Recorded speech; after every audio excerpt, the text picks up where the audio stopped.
Hey gang, AV here, and welcome to my CGC Collection Revisited Part 1. I just took a look at my original YouTube video. It was the very first one I ever uploaded, and it was, of course, of my CGC Collection. It was back in like 2009, and it is grainy as hell. I mean, you can barely see any of the details of these books, and I just decided, hey, you know what? I'm going to refilm it, but this time I'm going to do it in sections. I'm going to do it with my better camera, just to give you guys a good, hard look at some of the books I've got. Because, I mean, even as bad as that video is, it's still got a couple thousand views, so I know that there is some support, I suppose, interest. There's the word I'm looking for. There's a lot of interest in those books, and it's just unfortunate you couldn't really see them in that video. So here we go. First, since it is the night of May the 4th, which is of course the day before Cinco de Mayo, it's a Friday night. It's the official U.S. release of the Avengers. It's the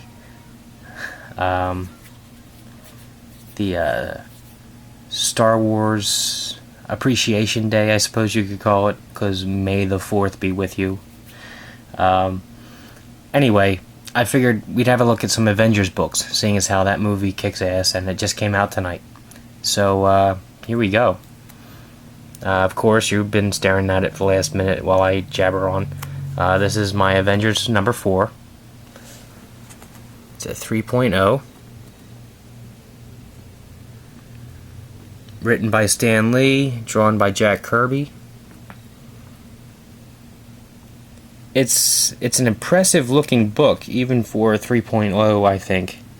I was kind of hoping it would grade higher, but I'm not surprised that it didn't, if that makes any sense.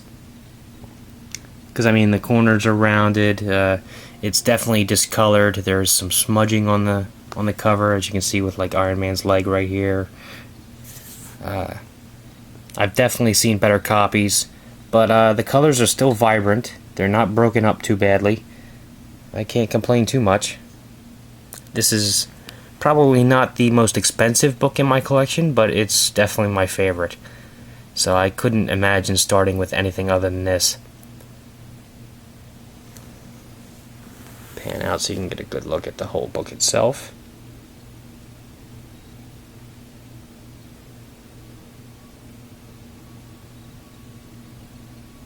Awesome. Alright, moving right along. We have the Avengers, Volume 3. Graded 9.6. Qualified grade, that's why it has a green label. The reason why it's qualified is because I actually had it signed before I had it graded. I actually went... I actually got it from Dynamic Forces. It was signed down here by... George Perez. Now, CGC does not grade, well, they don't authenticate autographs or sketches for individuals that they did not personally witness put that signature or sketch on the book. They do not post-authenticate after the fact. So, that's why you get the qualified grade. If you ever want to submit something that you have already had signed for grading, then I suggest you do what I do, and you keep the certificate of authenticity safely at home somewhere until you get the book back, and then you marry it back with the book, as I did right here. But yeah, it's signed by George Perez. This is Volume 3, the first issue, the Sunburst cover. This was, of course, the awesome Perez and Busick run of the Avengers. Good stuff, man. That was a fun run to read, man. Really enjoyed that. Alright, moving right along. we have the new Avengers variant. I believe this was a 1 in 100 variant. It's issue number 27, signed and graded 9.8, signed by Bendis, I believe. Yep. You can't. I don't know if you can see it in the video because he used a black marker and signed it in like darkest spot on the cover, which kind of annoys me a little bit. Oh, there we go. You kind of see some scribbles there. That's Bendis' signature. And what makes this cover awesome, let me slide this over a little bit, is because it lines up with the Mighty Avengers number 1 in 100 variant. See Wolverine's arm?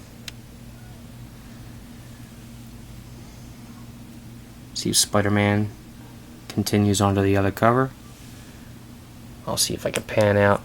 Unfortunately, because they've both been graded, there is going to be a little bit of overlap because of the case.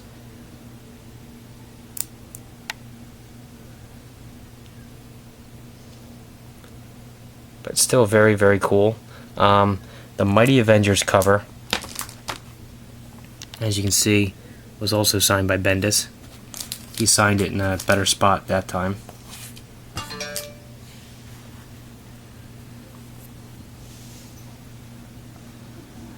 Good stuff. There's Ares. I miss Ares.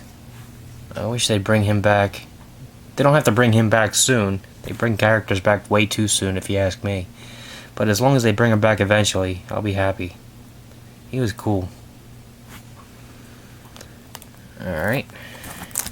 And last but not least, we have the convention sketch variant for New Avengers number 31. This was also signed and graded 9.8, signed by Bendis again. There's his signature right there.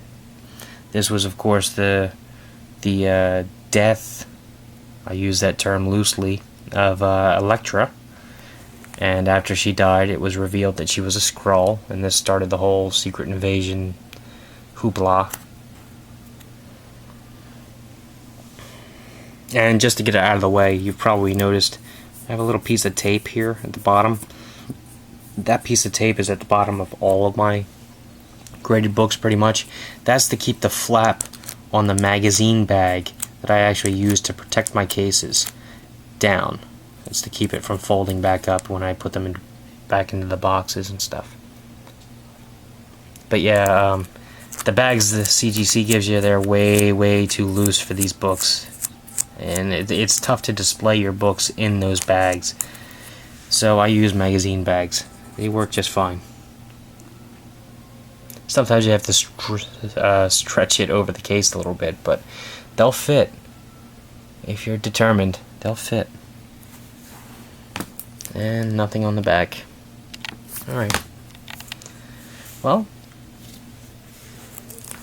that was my first video for my CGC Collection Revisited Part 1.